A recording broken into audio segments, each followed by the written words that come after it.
आप सभी का स्वागत है आपके अपने प्यारे चैनल में। स्टडी में हम लेकर आए हैं क्लास 8 के सुगम गणित, जिसमें हम बात करें दोस्तों प्रश्न नंबर 10 का भी क्वेश्चन नंबर 8 और 9 को सोल्व करेंगे। देखिए सवाल है आपका 8 में कि एक व्यक्ति 3500 रुपये में एक स्कूटर खरीदता है और उसे 5000 रुपये पर 25% बट्टा देकर बेच देता है, तो लाभ या हानि प्रतिशत में निकालना दोस्तों। ठीक है, तो चलिए हम लोग इसको सॉल्व करते हैं बच्चों। ठीक है, तो पहले हम लोग लिख लेते हैं दोस्तों कि कार्य मूल्य दिया हुआ है। ठीक है, कार्य मूल्य कितना है? कार्य मूल्य आपका तो यहाँ पे इस तरीके से 3500 रुपये। ठीक है, ये हमारा 3500 रुपये हो गया।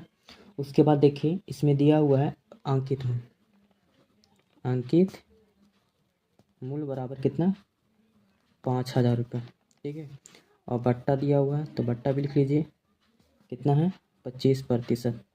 ठीक है, इसको बनाने के लिए आपको इस फार्मूला याद रखना होगा। ठीक है, विक्रमूल्य निकालना पड़ेगा। कार्यमूल्य दिए तो विक्रमूल्य होना चाहिए ना, लाभ तभी लाभ यहाँ नहीं निकल सकता है। ठीक है, तो विक्रमूल्य क्या होता है? अंकित मूल्य इंटू 100 माइनस बट्टा बट्टा 100। तो लिख लेते हैं फार्मूला, विक्रमूल्य बराबर अंकित मूल्य गुना 100 माइनस बट्टा।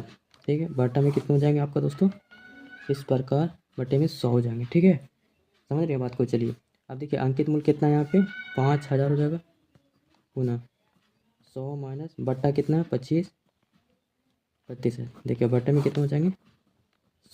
100 हो जाएंगे। ठीक है, उसके बाद देखिए 5000 का 5000 हो जाएंगे गुना, हटाइएगा दोस्तों, 75 हो जाएंगे, बटे में 100 हो जाएंगे। देखिए 25 25 से काटते हैं, 25 या 75, 25 चौके 100। अगर यदि हम इसको काटते हैं 2 से, 2 दूना 4, तो यहाँ पे कितने हो जाएंगे? 25 यानी 2500। फिर 2 से काटिएगा तो 1200 है ना, 50 हो जाएंगे।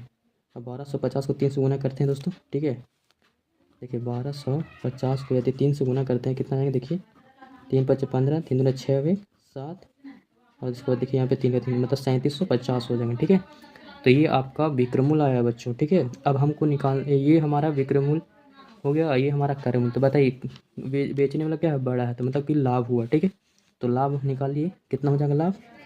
तो लाभ है बराबर विक्रमूल्य माइनस कार्यमूल्य। ठीक है, देखिए तो 3750 में से 3500 अगर चला जाएगा तो कितना बचेगा दोस्तों? देखिए 0 का 0, 5 का 5, उसके बाद देखिए 7 में से है ना, 7 में से 5 जाएंगे तो 2, मतलब 200 कितना हो जाएंगे? 50। ये हमारा लाभ हो गए। प्रतिशत लाभ निकालते हैं अब यहाँ पास। देखिए लिखेंगे प्रतिशत लाभ बराबर लाभ गुना 100 बटा कर्म। ठीक है, तो लाभ कितना के 250 हो जाएंगे। अब देखिए उसके बाद गुना 100 बटे कर्म कितना था? 3500 रुपये। तो इससे 2 जीरो कट जाएंगे, 5 5 से काटिए, देखिए 5 7 35, 5 5 25 मतलब 50 बने। ठीक है, अब बताइए 50 बटे कितना हो जाएंगे? 7। अगर पूर्णांक में तोड़ेंगे दोस्तों तो 7 7 49, 7/7 क्या होंगे? आपका लाभ होंगे दोस्तों। ठीक है, उम्मीद करते हैं यहाँ तक समझ के। क्वेश्चन नंबर 9 को सॉल्व करते हैं दोस्तों। सवाल है आपका, किसी व्यापारी की वस्तु का अंकित मूल्य उसके कर मूल्य से 25% अधिक है। यदि वह अपने बिल पर ग्राहक को 10% बट्टा दे तो उसका लाभ बताएं। ठीक है, तो चलिए इसको सॉल्व कर लेते हैं दोस्तों। ठीक है, तो क्वेश्चन नंबर लिख लेते हैं 9। ठीक है, तो पहले यहाँ पे बताया गया है कि कर मूल्य से 25 डिग्री का 25% अधिक है अंकित मूल्य। तो यदि हम कर मूल्य मान लेते हैं यहाँ पे, ठीक है, कर मूल्य अगर मान लेते हैं कि 100 होंगे तो अंकित मूल्य कितना होंगे? 25। अंकित मूल्य बोल रहे हैं कि 25% अधिक होते हैं, तो 100 प्लस क्या जोड़ लेंगे? 25 यानी 125 हो जाएंगे। ठीक है, उसके बाद देखिए बट्टा दिया हुआ आपका कितना? 10%। ठीक है, ये हो गया आपका। तो जिस तरीके से मैंने 8 वाले को सोल्व की ना, उसी तरीके से बनाना पड़ेगा आपको इसको भी। ठीक है, तो विक्रमूल्य कीजिएगा। ठीक है, विक्रमूल्य बराबर मैंने आपको बताया था ना क्या? अंकित मूल्य गुना 100 माइनस बट्टा। ठीक है, और बट्टे में क्या होंगे? 100 हो जाएंगे। अंकित मूल्य कितने हो जाएंगे दोस्तों? देखिए 125 गुना 100 माइनस बट्टा कितना? 10, बट्टे में 100 हो जाएंगे आपका। देखिए 125 गुना 90 बटे में 100 हो जाएंगे। 1 जीरो से 0 कट जाएंगे। देखिए 5 5 से काटिए तो 5 दूना 10, 25 25 125। ठीक है, यदि इसको काटिए नहीं कटेगा तो 25 ना कितना हो जाएंगे? 225 बटे में 2 हो जाएंगे दोस्तों, ठीक है। यदि 200 भागा देते हैं जहाँ पे, तो 2 एकम 2, 2 एकम 2, 2 दूनी 4, 2 पच्चीस 10, यानी 112 रुपये 50 पैसा या 5 पैसा बोलिए, ठीक है। तो बेहतर है कि इसको 50 पैसा बोलेंगे, ठीक है।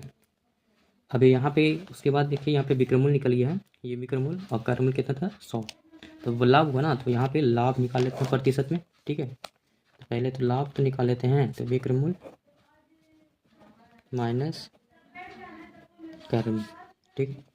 तो यहाँ पे क्या होंगे, विक्रमूल कितना है 112.5 माइनस 100.0 लगा दीजिए, तो 5 का 5, 112 में से 100 जाएंगे तो कितना बचेंगे 12.5 हो जाएंगे, ठीक है।